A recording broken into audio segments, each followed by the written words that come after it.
Family movie video వచ్చింది, అందరూ వచ్చి చూడండి, లైకులు గట్టిగా కొట్టండి, కామెంట్ తప్పక పెట్టండి, షేర్లు ఎన్నో చెయ్యండి, సబ్స్క్రైబ్ బటన్ నొక్కండి. సబ్స్క్రైబ్ చేసుకోండి తమ్ముళ్ళు.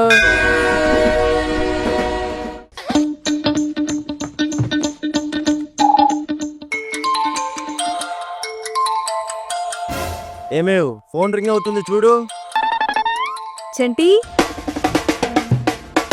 ఏంటి ఫోన్ రింగ్ అవుతోంది చూడరా. నాన్నగారు, మీ ఫోన్ రింగ్ అవుతుంది, వచ్చి చూడండి. ఆయన పనిలో ఉన్నాడురా, తీసుకెళ్ళివ్వు. తీసుకోండి. ఎవర్రా? ఎవరో చాలా చాలా పత్తంట. టమాటోల్లోనే కాకుండా పత్తి వ్యాపారంలో కూడా దూసుకెళ్ళిపోతున్నారన్నమాట మీరు. ఏడ్సావులే, ఇటివ్వు. రే చెత్తనా కొడగా, అది చాలా పత్తి అగరపత్తి కాదురా, చలపతి. ఈయనేంటి ఇప్పుడు కాల్ చేస్తున్నాడు? తీస్తే అరగంట వరకు వదలడు. రే చెంటి, ఫోన్ ఎత్తి నాన్నగారు లేరు, వచ్చాక చేస్తారు అని చెప్పు. హలో, నాన్నగారు లేరా బాబు? లేరండి, ఎక్కడికి వెళ్ళారు? ఇంట్లో నుంచి బయటికి వెళ్ళారు. ఎప్పుడు వస్తారు? మీరు ఫోన్ పెట్టగానే వచ్చేస్తారు. ఫోన్ ఎందుకు తీసుకెళ్ళలేదు? మీరు కాల్ చేస్తారని తెలిసే తీసుకెళ్ళలేదు. మంచిగా మాట్లాడడం రాదేంట్రా నీకు? మంచి మాటలు ఇప్పుడు ఇంటర్నెట్లో దొరుకుతున్నాయి, కానీ ఎవరి నోట్లోనూ దొరకట్లేదు.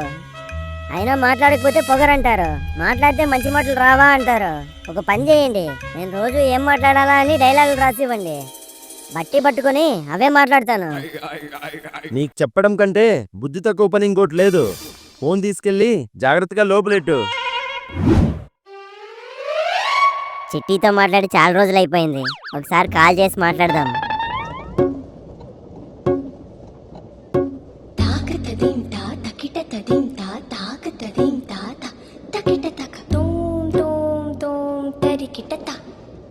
ఆహా, కాల్ చేయడానికి కాలం కూడా అనుకూలిస్తున్నట్టుంది.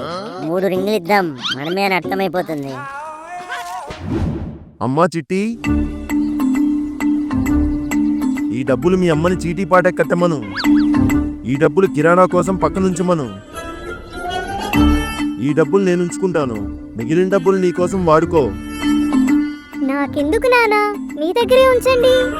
నీకు కూడా అవసరాలు ఉంటాయి కదమ్మా, నీ దగ్గరే ఉంచు.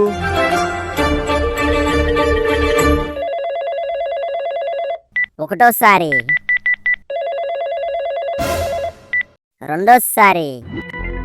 ఎవరిది? ఇన్నిసార్లు కాల్ చేసి కట్ చేస్తున్నారు?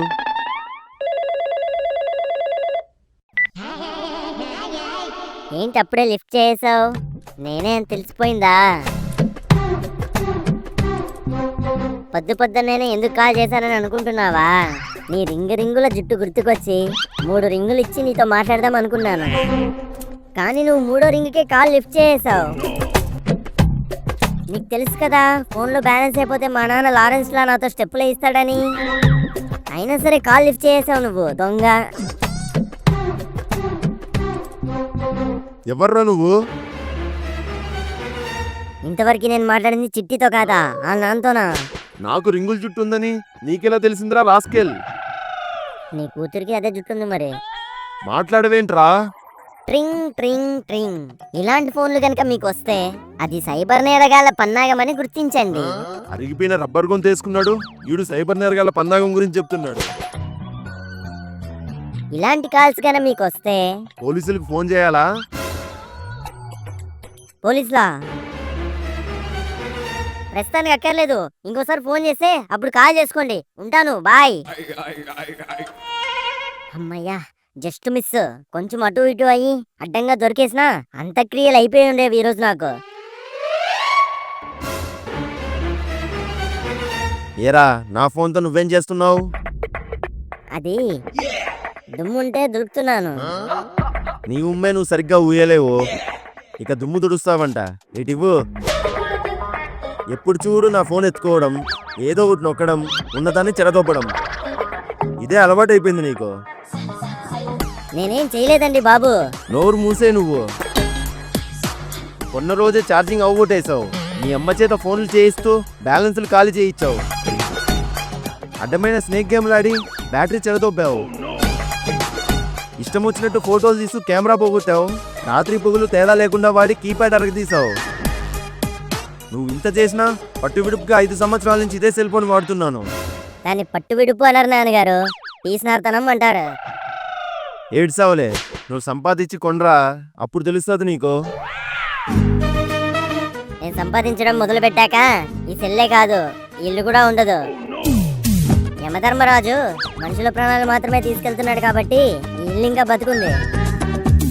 లేకపోతే ఇసుక సిమెంట్ వేరైపోయి పొయ్యిగొట్టంలో గాలిపోయినంత ఈజీగా నేలమట్టం అయిపోయి ఉండేది. మా నాన్న ఇటుక పేర్చి కట్టాడురా ఈ ఇల్లు. ఊరుకోండి గారు, ఇల్లు అన్నాక ఇటుక పేర్చకుండా ఇనుప సామాన్లు ఐరన్ గుట్టాలతో పేరుస్తారా? అంతెందుకు, మీరు చిన్నగా ఉన్నప్పుడు మీ నాన్న మీకు నిక్కర్లు కుట్టించాడు, అందుకని ఇప్పుడు కూడా అవే వేసుకొని తిరుగుతున్నారా మీరు? నిక్కర్ల నుండి ఇంకా కార్స్గా ప్యాంట్లకి షిఫ్ట్ అయిపోయారు. అదే విధంగా ఇల్లు ఎందుకు మార్చకూడదు అని అడుగుతున్నాను నేను. నీ వయసు వచ్చేటప్పటికి నేను ఆల్రెడీ పనిలో చేరిపోయి ఉన్నాను రా. నువ్వు కూడా చేరుతానంటే చెప్పు, ఇల్లేం కర్మ, విల్లానే కట్టుకుందువు. నేను అటు తిరిగి ఇటు తిరిగి నా మెడకే చుట్టుకుంటాడు. కూరగాయలు, వంకాయలు, చిక్కుడుకాయలు, బెండకాయలు, మునక్కాయలు, మొటిక్కాయలు, కొత్తిమీర, కరేపాకే. రే చంటి, వెళ్ళి ఆ కూరగాయల బండిని ఆపు. కూరగాయలు ఎందుకే ఇప్పుడు? వండడానికండి. ఇంట్లో ఒక కూరగాయ ముక్క కూడా లేదు. నువ్వు వెళ్ళి ఆపరా. అసలు కూరగాయల ధరలు ఎలా ఉన్నాయో తెలిసేంటే నీకు? వాటి ధరలు వింటే గుండెల్లో దడ పుట్టేస్తుంది. అయితే చీప్గా చికెన్ తెచ్చేయండి. అక్కర్లేదు, సాయంత్రం మార్కెట్ నుంచి వస్తూ టమోటాలు తెస్తాను, వాటితో వండుదువు. టమోటాలా? కూరలో సైడ్ క్యారెక్టర్ని తీసుకుని వచ్చి మెయిన్ క్యారెక్టర్లా మార్చేసి సాగు దొబ్బుతున్నారు కదా రోజు వండి. అది వండి వండి ఇల్లు టమాటా మండి అయిపోయింది. రే నువ్వు ఆపు. అది కాదండి, అనుకోకుండా ఎవరైనా ఇంటికొచ్చి ఇంట్లో ఒక కూరగాయ ముక్క కూడా లేకపోతే ఏం బాగుంటుంది చెప్పండి? ఓ 4 కొని పడేస్తే అలా పడుంటాయి. ఎవ్వరు రాకపోతే వాడిపోయే ముందు మనమే వండేసుకోవచ్చు. వాడిపోయే ముందు వండుతావా? మా అమ్మే, ఇంతవరకు ఆయనే ఆదా పురుషుడు అనుకున్నాను. నువ్వు ఆయన్ని మించిపోయావు కదే. కూరగాయలు, వంకాయలు. ఏవండి, కూరగాయలు కొనాలి, డబ్బులు ఇవ్వండి. రేయ్, నా ప్యాంట్ జోబులో డబ్బులుంటాయి, తీసుకొచ్చి అమ్మకివ్వు. ఏంటి మీరే నన్నే ప్యాంట్ జోబులో చేయి పెట్టమంటున్నారా? అమ్మా, నా చేయికి ఫిట్స్ వచ్చేసాయే, చూడు ఎలా కొట్టేసుకుంటుందో. ఓవర్ యాక్షన్ చేసావనుకో మెడ గోడకేసి గుద్దుతా. మూసుకొని చెప్పించేయి. ఎలాగైనా సరే ఒక నోట్ సైడ్ చేసి దాచేయాలి. మా నాన్న జోబులో చేయి పెట్టమన్నప్పుడే నాకు అర్థమై ఉండాల్సింది, ఇందులో 20 తప్పితే ఎరగదీయడానికి ఏం లేదని. వంకాయలు ఎలా ఇస్తావు? తూకం వేసిస్తానమ్మగారు. మా అయ్యగారు వచ్చారనుకో, ఆ తూకం రాయితోనే నీ తల పగలు కొట్టేస్తాడు. ఇంతకీ ఏం కూరగాయలు ఉన్నాయి? వయ్యారంగా వంకాయలు ఉన్నాయి, నాజూకు నిమ్మకాయలు ఉన్నాయి, సన్నగా సొరకాయలు ఉన్నాయి, పొడుగ్గా మునక్కాయలు ఉన్నాయి. అయితే ఏవి సరిగ్గా లేవన్నమాట. అలాగంటావేంటి బాబు? జీన్స్ లాంటి బీన్స్, నీ కటౌట్ తగ్గట్టు క్యారెట్ కూడా ఉన్నాయి. ఏంటి అమ్మా ఆలోచిస్తున్నావు? ఈ 20 రూపాయలకి ఏం తీసుకోవాలో అర్థం కావట్లేదురా. నువ్వు ఆగు, నేను తీసుకుంటాను.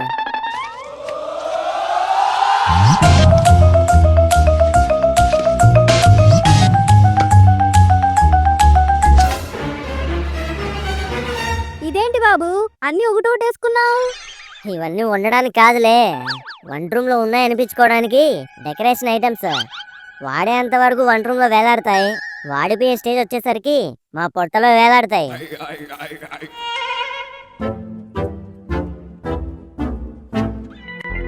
మనకి బాగా తెలిసిన కటౌట్ కరెంటు తీగలా పాక్కుని వచ్చేస్తుంది. ఇంతకీ ఎవరబ్బా? చంటి, బాబాయ్. అమ్మా, బాబాయే. వదినా, బావున్నావా? బాగున్నాను మరిది గారు, మీరెలా ఉన్నారు? నాకేం, ప్రభుత్వ ఉద్యోగిని. ఏరా చంటి, ఇలా ఉన్నావు, సరిగ్గా చదువుకోవట్లేదా? నేను ఉండడానికి చదువుకోవడానికి సంబంధం ఏంటి? బాగానే చదువుకుంటున్నాను బాబాయ్. చదువుకోవాలరా, అప్పుడే జీవితం చక్కబడుతుంది. లోపలికెళ్దాం పదండి. ఏవండి, ఎవరొచ్చారో చూడండి. ఎవరే?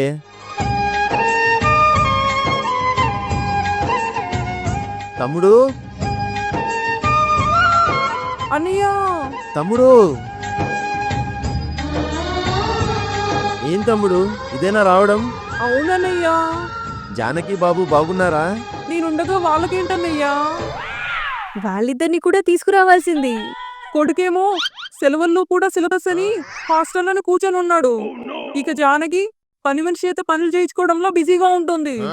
పైగా నేను ప్రభుత్వ ఉద్యోగిని, అస్సలు తీరుకుండట్లేదు అనుకో. ఓన్లే తమ్ముడు, నువ్వు వచ్చావుగా, నాకు అదే సంతోషం. మర్చిపోయాను అన్నయ్య, నేను నీ మీద అలిగాను. నా మీద ఎందుకు తమ్ముడు? నా మీద నీకు అసలు బొత్తిగా ప్రేమే లేదు. ఇప్పుడు చూడ్రా, మీ నానేమో ఆకాశంలో సూర్యుడు చంద్రుడు లేదంటే ఒప్పుకుంటానేమో కానీ నీ మీద ప్రేమ లేదంటే మాత్రం ఒప్పుకునేదే లేదు అంటాడు. చూడు తమ్ముడు, ఆకాశంలో సూర్యుడు చంద్రుడు లేడంటే నేను నమ్ముతానేమో కానీ నాకు నీ మీద ప్రేమ లేదంటే మాత్రం నేను ఒప్పుకోను. మరైతే ఈ తమ్ముడిని చూడడానికి నువ్వెందుకు రాలేదు? అది పనులు ఉండడం వల్ల రాలేకపోయాను. ప్రభుత్వ ఉద్యోగిని, నాకంటే పెద్ద పనులా నీవి? ఈసారి తప్పకుండా వస్తాలే తమ్ముడు. వదినా, ఇదిగో. తీసుకోవే అమ్మా, ఏదో తినడానికి తెచ్చినట్టున్నాడు.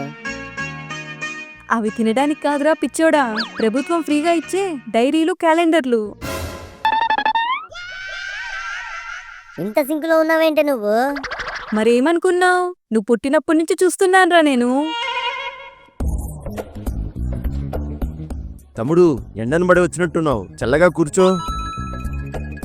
ఎండన పడి రావాల్సిన కర్మేంటన్నయ్యా, ఏసీ బస్సుకే వచ్చాను నేను. అంటే ఏసీ బస్సుకి ఎండబడి ఉంటది కదా, అలా చెప్తున్నాడు మా నాన్న.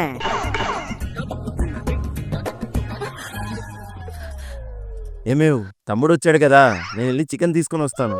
నువ్వు కావాల్సిన మసాలా రెడీ చేసుకో. మనం అడిగితే శనక్కాయ కూడా కొనరు. తమ్ముడు వచ్చాడని చికెన్ తేవడానికి రెడీ అయిపోయాడు చూడే మీ ఆయన. రే చంటి, నేను వచ్చే వరకు మీ బాబాయ్కి తోడుగా ఉండు. ఆయన పెళ్లి కొడుకు, మరి తోడు పెళ్లి కొడుకులా నేను తోడుండడానికి. కావాలంటే మీరే తోడుగా తీసుకెళ్ళండి. ఆయన కోసమేగా చికెన్ తేవడానికి తయారైపోయారు. ఇంటికి వచ్చిన వాళ్ళకి మర్యాద చేయాలి కదరా. అంటే మర్యాద ఇప్పుడు చికెన్ మటన్లో ఉంటుందన్నమాట. అంతేలేండి, ఇంటికి వచ్చే వాళ్ళకి మర్యాదలు, ఇంట్లోనే ఉండే వాళ్ళకి మూతి మీద వాతలు. బంధువులకేమో విందులు, అమ్మకి నాకు మాత్రం మెడికల్ షాప్ మందులు. ఎక్కువ మాట్లాడామనుకో తలుపు సందులోకేసి తల తిప్పేస్తాను. అయితే మర్యాదగా మీ అమ్మకి సాయం చెయ్యి, లేదంటే బుద్ధిగా వెళ్ళి మీ బాబాయ్ దగ్గర కూర్చో. చంటి,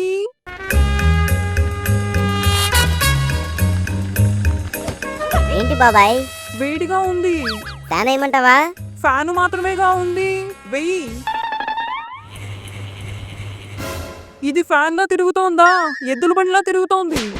స్పీడ్ పెంచు. గాలికి తిరుగుతున్నట్లుంది కానీ గాలి ఇవ్వట్లేదు. ఇంకొంచెం స్పీడ్ పెంచు. ఇంకో పాయింట్ పెంచురా బాబు, మీ కరెంటు బిల్లు ఏం పెరిగిపోదులే. కరెంటు బిల్లు కాదు, ఇంకో పాయింట్ పెంచాను అనుకో, కరెక్ట్గా వచ్చి నీ నెత్తి మీద పడుతుంది ఫ్యాను. ఏరా చంటి, నీ చదువు ఎలా సాగుతోంది? ఎన్నిసార్లు అడుగుతారా బాబు?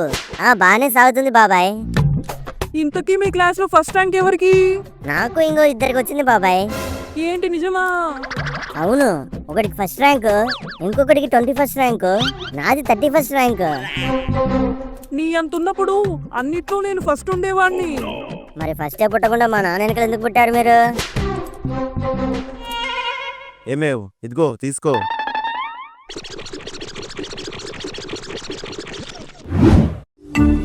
అవును తమ్ముడు, ఇంతకీ ఎందుకు వచ్చావో చెప్పనే లేదు.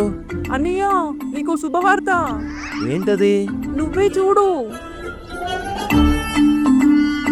అర్థమైందా? ఎందుకు అర్థం కాలేదు? ఉద్యోగం మానేసి ఇల్లులు కట్టడం మొదలెట్టారన్నమాట. ఏయ్, నువ్వు నోరుమోయ్. 3 BHK ఫ్లాట్ కొన్నానన్నయ్య. లేటా? నాన్నగారు, మీ తమ్ముడు మరీను ప్లేట్లు గిన్నెలు కొనుక్కునేది కూడా చెప్పుకోవాలా?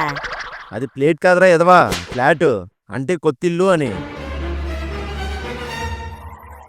ఇదంతా మీ ఇద్దరి ఆశీర్వాదం వల్లే జరిగిందన్నయ్యా. కొనేసాక ఆశీర్వాదం తీసుకుంటున్నారు. పంపది స్కూల్ పోయాక భోజనాలు పెడతారా ఏంటి? రిజిస్ట్రేషన్ పని మీద వచ్చి అలాగే నేను చూసిపోదామని వచ్చానన్నయ్యా. చెప్పడానికి రాలేదన్నమాట, వచ్చారు కాబట్టి చెప్తున్నారు. చాలా సంతోషం తమ్ముడు.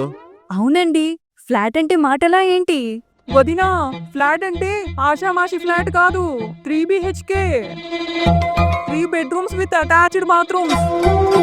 నాకు జానకి ఒకటి, పిల్లాడు ఉన్నాడుగా వాటికి ఒకటి. ఇక మీలాంటి చుట్టాలు వస్తే అక్కడ ఇక్కడ ఉండమనిలేంగా, కాబట్టి దానికొకటి. ఇక్కడలా ఇరుక్కోవాల్సిన పని లేదు, అక్కడ విశాలంగా ఉంటుంది. ఫోన్లే తమ్ముడు, నీకు నచ్చినట్టుగానే కొన్నావుగా. అవును, ముందు చూపుగా వెనకేసుకున్నాను కాబట్టి 3 గదులు ఉన్నవి కొన్నాను. లేకపోతే ఇలాంటి ఇంట్లోనే ఉండిపోవాల్సి ఉండేది.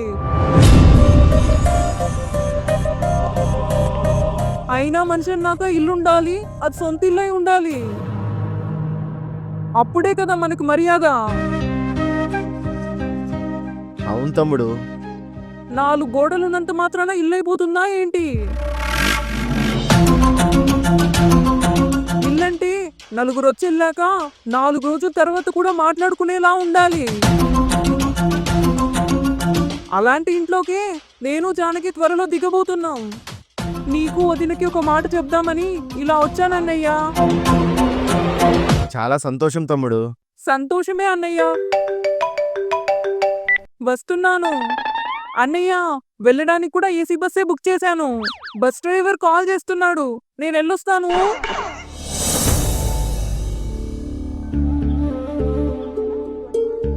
ఏవండి, మీ తమ్ముడేదో మాట్లాడేశాడని మీరు బాధపడకండి.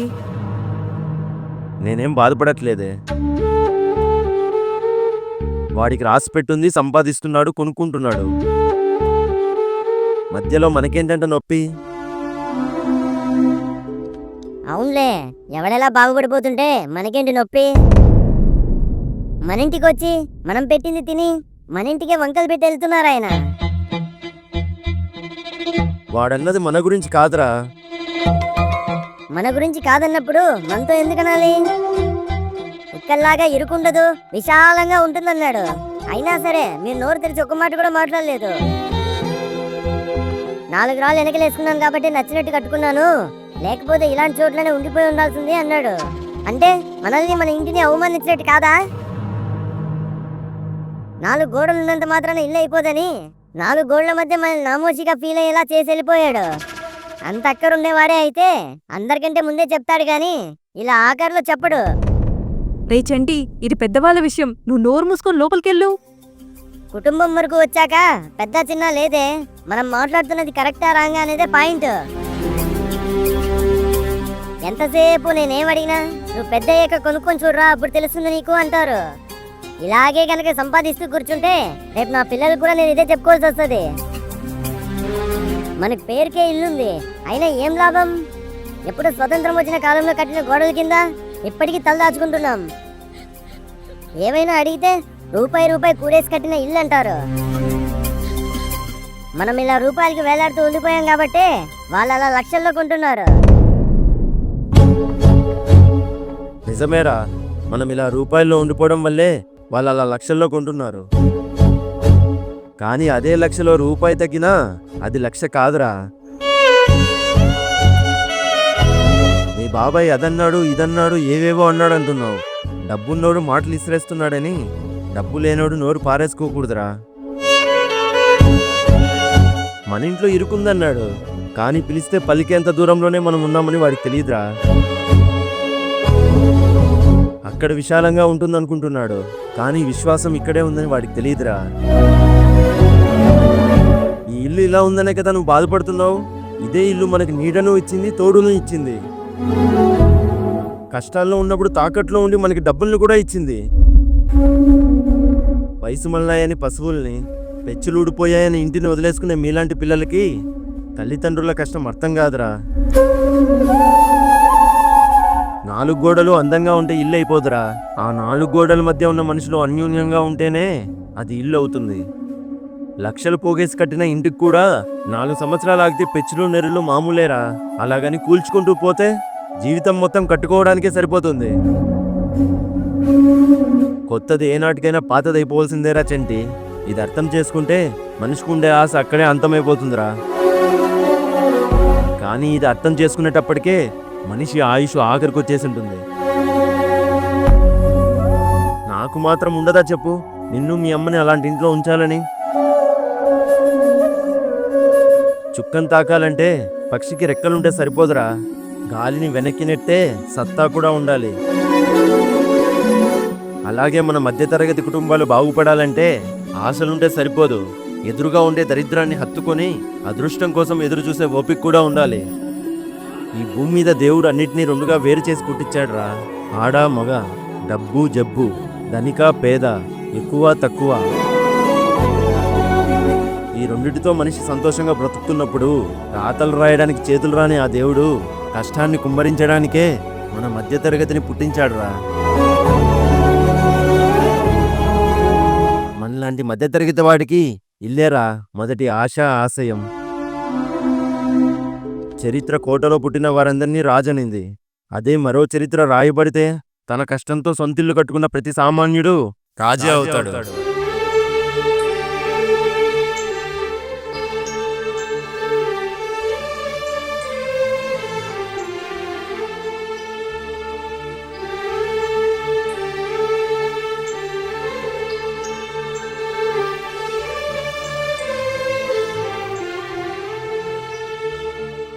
ఆగండి ఆగండి, వీడియో చూసి చేతులు దులిపేసుకొని వెళ్ళిపోదాం అనుకుంటున్నారా?